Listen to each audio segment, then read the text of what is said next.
Spider-Man 2 is yet again directed by Sam Raimi and stars everyone who was in the first movie, as well as the introduction of Alfred Molina as Dr. Octopus. Spider-Man 2 actually holds a very special place in my childhood because it's actually one of the very first movies I remember seeing in the cinema. I loved it then and I still love it to this day. Guys, this review is going to be very hard to do because everything I have to say about the movie has pretty much been said by everyone else. I do think it's one of the best superhero movies ever made, and I do think it is a hell of an improvement from the first one. This movie doesn't necessarily revolve around Spider-Man or his crime-fighting antics. This movie is actually more of a drama revolving around Peter, and I think them doing that actually benefited because we get a lot more character development, we get a lot more heartfelt moments, and it just makes for a better experience overall. I've heard people say in the past that this movie's either very slow or very boring, and I can completely understand why they'd say that, but from my opinion, I don't think that's the case. In this movie, they don't concentrate on Spider-Man. Instead, they build the character of Peter Parker to make him as likeable as possible and make him easier to root for, which probably explains why pretty much every other character in the movie just absolutely destroys Peter. So yeah, pretty much everything and everyone in this movie is against Peter. He's having trouble trying to maintain his job, he's having trouble trying to get with MJ, and even the relationship he has with Aunt May is starting to fade.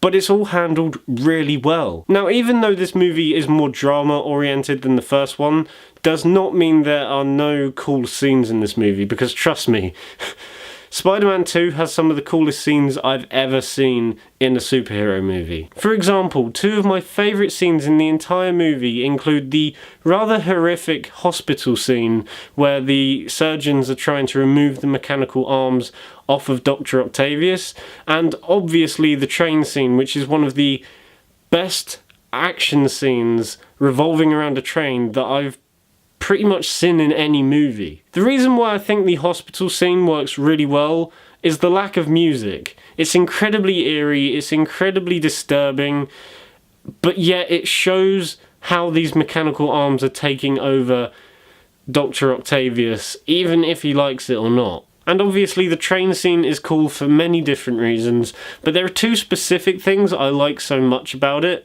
The first thing is that the train scene doesn't just involve the inside or the outside of the train. It's pretty much set all around it. Like 1 minute they'll be fighting in the train, then on top of the train, and then on the road below the train, but they're still following and keeping up with the train that they were on.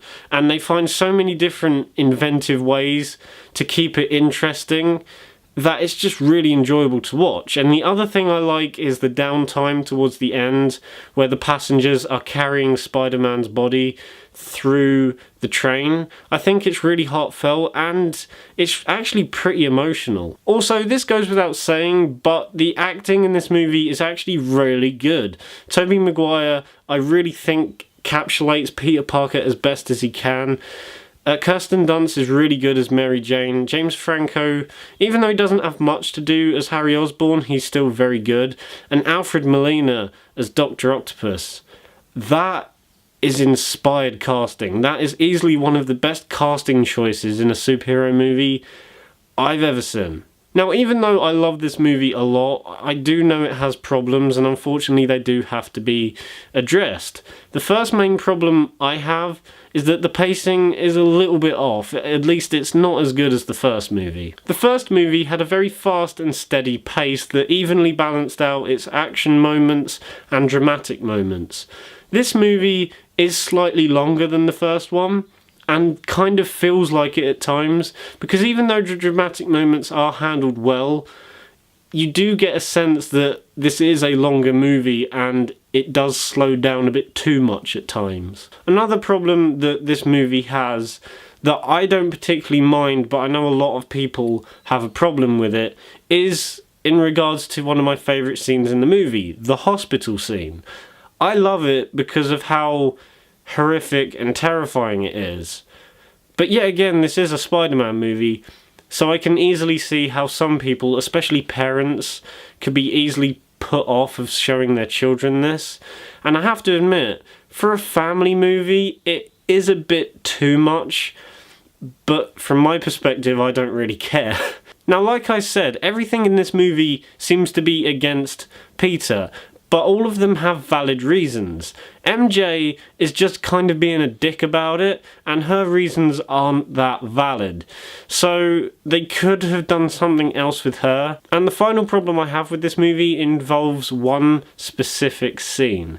And this is during the segment of the movie where Peter does not have his powers, and he decides to go and save a child in a burning building.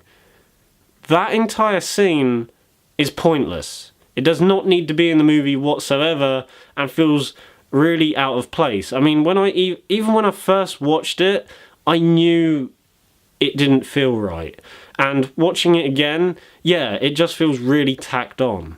Apart from that though, I love this movie. It's part of my childhood and I would not want it any other way, and I'm gonna have to give Spider-Man 2 a 9 out of 10. It's easily one of the best superhero movies out there, and seeing that it came out in 2004 and people are still saying it's one of the best even to this day, when we've had the likes of the Avengers and the Dark Knight, is pretty impressive. So guys, that was my review of Spider-Man 2. I hope you enjoyed the video, and if you did, remember to give it a thumbs up. Subscribe to the channel if you haven't already, and I will see you in the next one. Bye!